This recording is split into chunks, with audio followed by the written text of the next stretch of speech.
Começa agora um programa que traz tudo sobre o livro mais lido em todos os tempos. Apresentamos O Som do Livro.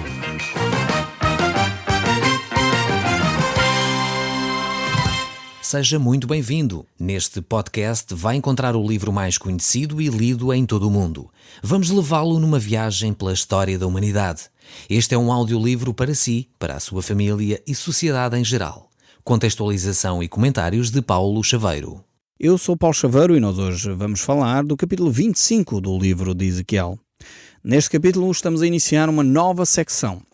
Uma secção que vai falar acerca dos povos vizinhos à nação de Israel. Até ao capítulo 24, nós estivemos a falar das profecias que Deus tinha para a nação de Israel, e a partir deste capítulo 25 em diante, iremos ver várias nações ali em redor da nação de Israel. A maior parte delas estava relacionada, de alguma forma, com a nação de Israel. Temos profecias em relação a Amon, Moab, Edom, a Filistia, estes povos que ali estavam à volta da nação de Israel, alguns deles que eram povos primos, podemos dizer assim. Por exemplo, Edom foi um povo que surgiu de Esaú, que era irmão de Jacó. Portanto, Jacó deu origem à nação de Israel, Esaú deu a origem à nação de Edom, e vários outros povos aqui à volta pertenciam de facto a uma família, de alguma forma, por cruzamentos de famílias, estavam de alguma maneira ligados. E temos ainda depois algumas outras profecias em relação, por exemplo, a Tiro, que é uma cidade extremamente importante, era a capital de um dos grandes impérios, que Portugal ainda sofreu a sua influência, da Fenícia. Não sei se estão lembrados da nossa história antiga. Colonizaram aqui a Península Ibérica. Há quem diga que eles chegaram até à Grã-Bretanha, alguns vestígios nesse sentido, dos fenícios que navegaram, foram um povo importantíssimos em termos de navegação. Depois temos também uma profecia em relação ao Egito. Foi de facto uma das superpotências durante muitos milhares de anos naquela região. Aliás, aqui na altura, quando a Babilónia está a tomar conta daquela região, ainda o Egito era de facto uma superpotência tremenda. Nunca ninguém imaginaria que o Egito caísse de uma forma como caiu, nas mãos de Nabucodonosor, mas ao mesmo tempo ninguém imaginaria que uma superpotência tão grande desaparecesse do mapa. Eram de facto um povo extremamente evoluído, com uma ciência extremamente evoluída, e isto deveria nos fazer refletir, creio eu. Há pouco tempo estava a falar com um grupo de amigos acerca disto. Temos tido ao longo da história da humanidade impérios extremamente evoluídos. O Egito foi um deles. A ciência de uma forma espantosa. Não sei se você já sabia que nesta altura, até mais cedo, já os egípcios com a mumificação retiravam o cérebro e tinham operações e abriam o crânio, coisas que só hoje nós estamos a conseguir fazer. Já naquela altura os egípcios tinham evoluído em termos médicos para aí. Depois temos a Babilónia, um império tremendo em termos arquitetónicos, deixou de facto um espólio tremendo, vestígios fantásticos de uma arquitetura que durante séculos desapareceu. Temos os gregos com conhecimento profundo, mas foram civilizações que desapareceram. E quando eu estava a conversar com grupos de amigos, no sentido de que talvez nós não estamos atentos e não percebemos que o nosso afastamento de Deus nos pode levar a desaparecer como desapareceram estes povos. Nós pensamos que já estamos tão evoluídos, as coisas cresceram de uma maneira tal que já não é possível retroceder. Cuidado, estes povos também tinham essa ideia. E mesmo na sua evolução desapareceram do mapa, retrocederam séculos, o seu conhecimento desapareceu do mapa e de uma forma tremenda as coisas regrediram. Eu creio que se nós continuarmos com esta presunção aqui nesta velha Europa, provavelmente vai nos acontecer o mesmo. E eu não estou aqui a querer fazer um alarmismo, eu simplesmente estou a compartilhar uma conversa de amigos que nós tivemos, porque eu acredito que quando nós pomos Deus de lado, nós sofremos as consequências de termos abandonado Deus.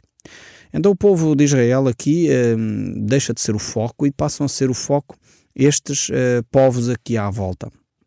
Estas nações que aqui estavam eram nações importantes também. Deus se preocupava com estas nações. O povo de Israel tinha esta responsabilidade de trazer às nações e ao mundo a mensagem, a palavra de Deus. Mas na realidade não desempenharam essa função como nação. Houve alguns momentos em que Deus suscitou um profeta ou outro que trouxe mensagens relevantes para para a liderança política, para a liderança social, para os povos ali à volta, mas na realidade o povo de Israel não cumpriu a função para a qual Deus o tinha designado. Eu espero que nós, como igreja, o cumpramos. Nós temos a responsabilidade, diz Jesus, de ser sal e luz para as nações.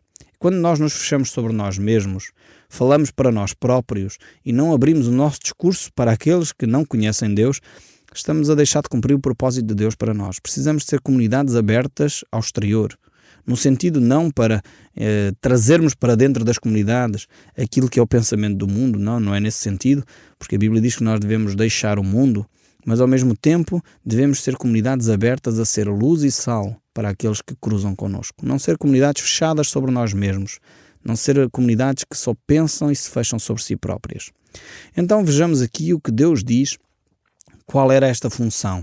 No capítulo 33, o verso 21 diz: no 12º ano, no nosso exílio, aos 5 dias do 10º mês, veio a mim um que tinha escapado de Jerusalém e disse: caiu a cidade. Aqui, este capítulo 33 é um marco, este verso 21 é um marco porque, no fundo, Ezequiel vai demonstrar aquilo que ele já tinha dito vezes sem conta. As profecias que ele tinha dado para Israel concretizam-se de uma forma marcante neste verso 21 do capítulo 33. E por isso mesmo, não sendo Ezequiel nem jornalista nem historiador, as profecias deixam de fazer sentido. Acabou. O tempo de Deus foi um basta. De facto, Nabucodonosor foi e destruiu, como Deus tinha previsto, destruiu aquela cidade. E agora não havia muito mais a dizer, exceto alimentar e consolar o povo que estava no exílio e levá-lo então um passo mais longe na relação com Deus. Temos então a cidade de Deus em ruínas. Temos um homem como Jeremias em lágrimas diante da destruição da cidade. E grandes homens que Deus tinha guardado, como Ezequiel, Daniel e os seus amigos, que estavam no cativeiro, mas Deus os tinha preservado. Quando Jesus estava em Jerusalém, ele mesmo chora sobre esta cidade, porque ela era uma cidade que tinha um coração duro. O povo que habitava nela não ouvia a voz de Deus. E era um povo que se dizia religioso. É tremendo ver este paradoxo. Aqueles que mais se dizem religiosos, muitas vezes é aqueles que têm um coração mais duro para ouvir a voz de Deus. É incompreensível como é que isto é possível, mas é uma realidade. Quanto mais nós entupimos a nossa vida espiritual com formas e religiões e tradições e cerimoniais vazios e ocos que já nem nós percebemos o que é que estamos a celebrar, quando nós vivemos dessa maneira, nós chegamos ao ponto de nos convencer que estamos no caminho certo. Mas na realidade estamos num caminho cada vez mais longe daquilo que é a vontade de Deus. A vontade de Deus é que nós o adoremos em espírito e em verdade. A vontade de Deus é que nós sejamos humildes e mansos. A vontade de Deus é que nós possamos amar o próximo como a nós mesmos. A vontade de Deus é que nós possamos viver uma vida comunitária de uma forma simples, de uma forma ativa, de uma forma verdadeira. E muitas vezes nós complicamos tudo e tanta coisa nós complicamos. E nós, quanto mais complicamos, mais nos enredamos na religião, mais no fundo nos afastamos do caminho de Deus. E foi por isso que Jesus Cristo, enquanto estava entre nós, por um lado chorava pela cidade de Jerusalém, por outro lado não deixava de dizer aquilo que era a verdade acerca desta cidade. E por isso mesmo Jesus chegou ao ponto de chamar os religiosos daquela época hipócritas. Porque na realidade eles tinham uma religião toda ela muito bonita, cheia de ornamentos, cheia de roupas bonitas, cheia de procissões e de romarias, mas na realidade aquilo era vazio. Havia uma hipocrisia tremenda naqueles líderes religiosos. E Jesus não teve papas na língua, como se costuma dizer. Jesus chamava as coisas pelo seu nome. E isto é de facto o amor. Amor é a capacidade que nós temos de confrontar o outro com os seus próprios erros, ainda que para benefício dele. Não é simplesmente ser mal-humorado e dizer que tudo está mal e criticar constantemente, não é isto. Isto é outra coisa qualquer que não amor. Amor é ter a capacidade de ser firme e ter a capacidade de andar ao lado de alguém que se quer arrepender e mudar de caminho. É por isso que Jesus, quando estava entre nós, no capítulo 11, no verso 23 do Evangelho de Mateus, por exemplo, ele diz: ó tu, Cafarnaum, levantar-te-ás porventura até aos céus, descerás até ao inferno. Deus confronta Cafarnaum, Jerusalém e as cidades ali com o seu pecado. Diz: mas vocês tiveram a oportunidade de chegar a um relacionamento com Deus, cuidado para não caírem e voltarem as costas a Deus. Eu creio que Deus nos diz o mesmo hoje, a nós cristãos do século XXI. Nós que temos as ferramentas, a possibilidade, as Escrituras, para podermos nos aproximar de Deus, podemos entupir também a nossa vida com religião. Podemos entupir a nossa vida com cerimónias, com coisas que não têm a ver com Deus. E muitas vezes chamamos a isso fé cristã. Precisamos de verificar se aquilo que nós chamamos de fé cristã se conforma efetivamente com os ensinos de Cristo. E quando fizermos essa análise, se calhar vamos ficar surpreendidos ao perceber que há muita coisa que nós fazemos que não tem nada a ver com o ensino das Escrituras. É uma reflexão que eu deixo consigo. Analise a sua própria fé. Analise a sua própria caminhada com Deus. Verifique se aquilo que você está a fazer é ou não verdadeiro e genuíno, sincero diante de Deus e diante dos homens. Quando nós vivemos essa fé em conformidade com os ensinos de Cristo, então aí, de facto, podemos crescer, podemos ligar-nos a Deus de uma forma mais efetiva e podemos então experimentar a verdadeira espiritualidade. E esse é um desafio que eu deixo. Deixo consigo para você refletir. Precisa talvez fazer um trabalho de casa. Precisa de olhar mais as Escrituras. Talvez, ouvindo o programa O Som do Livro, vai ajudar um pouco a compreender mais o que Deus tem para si. Espero eu que sim. Mas precisa fazer esse trabalho, continuar a ouvir a voz de Deus, o som deste livro. Então, continuando aqui o nosso trabalho de ler as Escrituras, compreender as Escrituras, porque temos que compreendê-las na sua totalidade, Deus vai então falar a estes povos. O primeiro povo a aparecer aqui é os Amonitas, e depois surge aqui uma reflexão em torno destes povos. Depois temos aqui também o caso de Moab, estes povos que surgem e que são relacionados de alguma maneira com a nação de Israel também. Vamos ler então o capítulo 25, verso 7. Eis que estendi a mão contra ti, e te darei por despojo às nações, e eliminar-te-ei dentre os povos, e te farei perecer dentre as terras. Acabarei de todo contigo, e saberás que eu sou o Senhor. Porque é que Deus fala desta maneira a este povo, aos Moabitas? É necessário nós termos a compreensão quem era este povo, os Moabitas.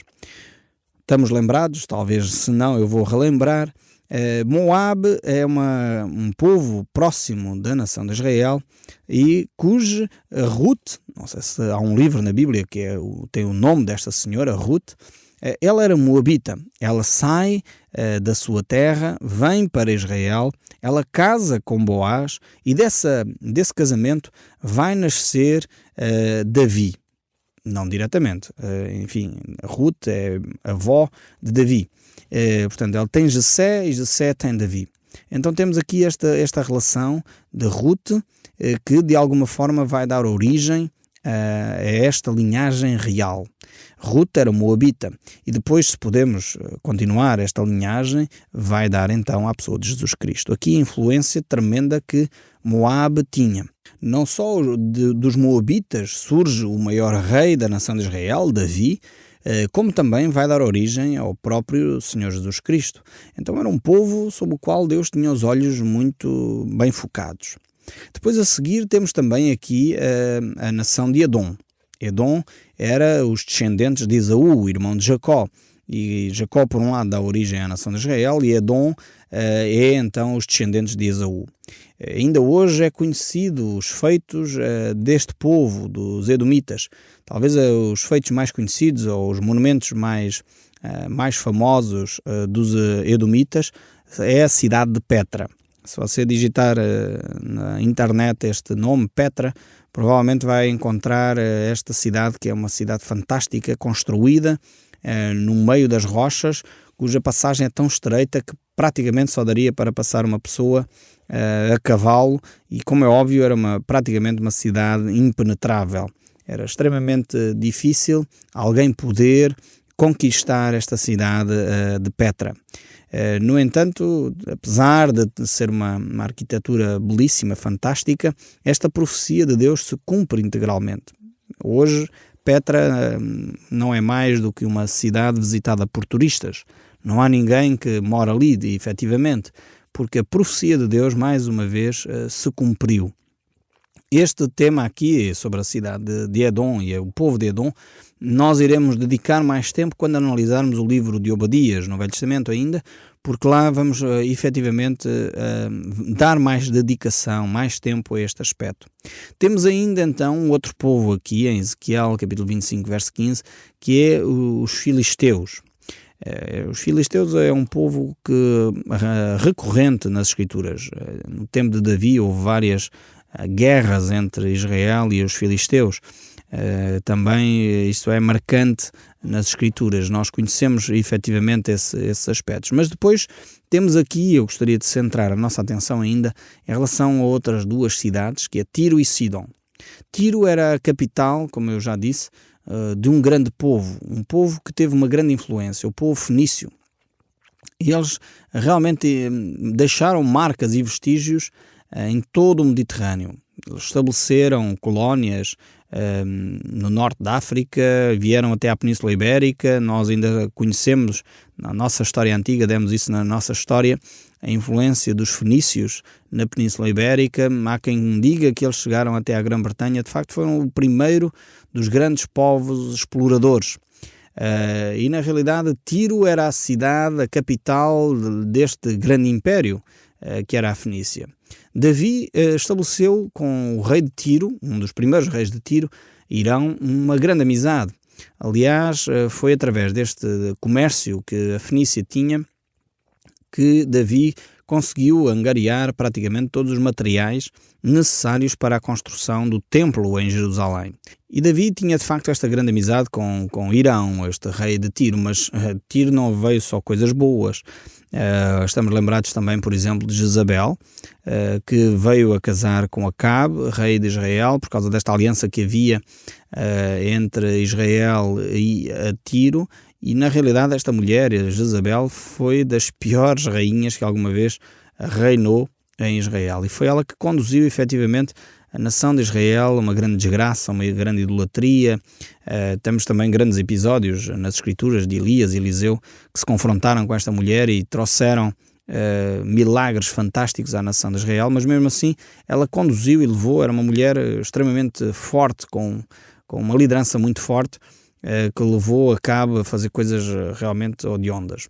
Mas voltando aqui ao texto bíblico, ao capítulo 26, vamos ver o verso 21 sobre esta grande cidade Tiro. Deus utiliza esta cidade e vamos ver aqui nos próximos capítulos como Deus vai pegar nesta cidade, nos seus príncipes e nos seus reis, para fazer uma alusão fantástica com o mundo espiritual. Vamos ver então o que é que o texto bíblico nos diz. Diz assim: no 11º ano, no primeiro dia do mês, veio a mim a palavra do Senhor, dizendo: Filho do homem, visto que Tiro disse no tocante a Jerusalém, bem feito, está quebrado a porta dos povos, abriu-se para mim, eu me tornarei rico, agora que ela está assolada. Ou seja, esta cidade teve uma atitude de arrogância quando Israel caiu. E por isso mesmo Deus diz: ok, não vamos dar também permissão para que outros povos que vivem à margem da minha vontade possam continuar a fazer o que lhes apetece. Tiro tinha uma dos principais muralhas, uma cidade altamente fortificada, praticamente impenetrável, e segurava, estava segura nessa sua fortaleza. Mas Deus diz: nada poderá impedir os meus planos. Quando de facto Jerusalém cai, Tiro pensava que era impenetrável, mas Nabucodonosor realmente também conquistou aquela cidade. Mas não foi Nabucodonosor que completou toda esta profecia que Deus tem aqui em relação a Tiro. Mas vamos continuar a ler a profecia e depois iremos fazer comentários.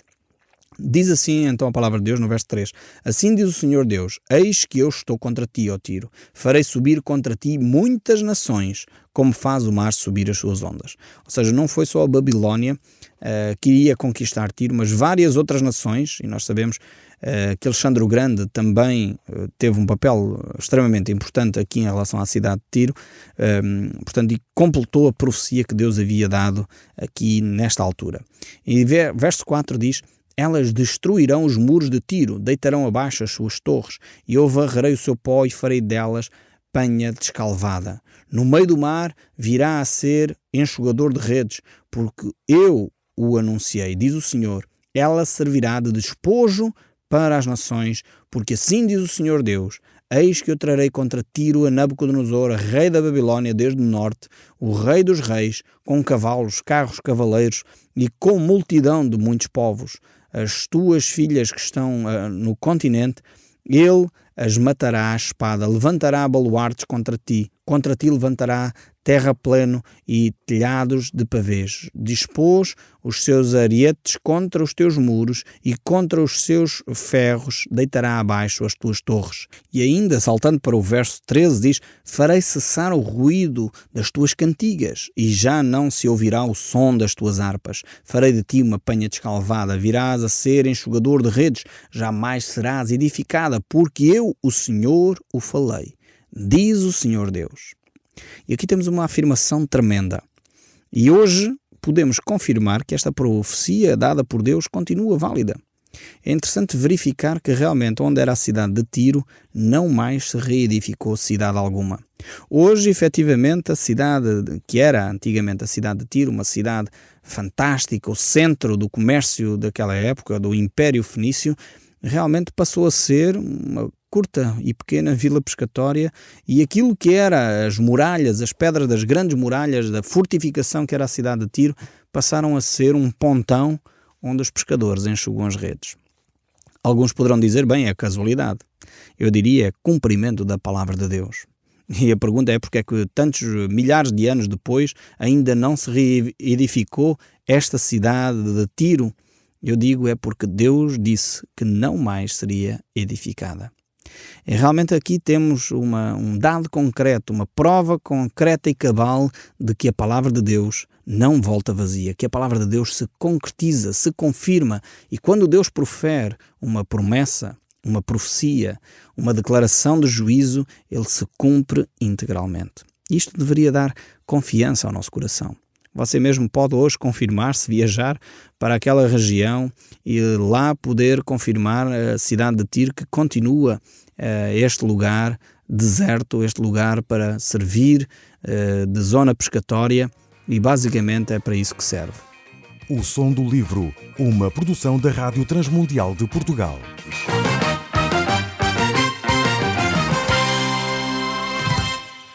RTM. Conhece todos os nossos programas em rtmportugal.org. Uma produção da Rádio Transmundial de Portugal.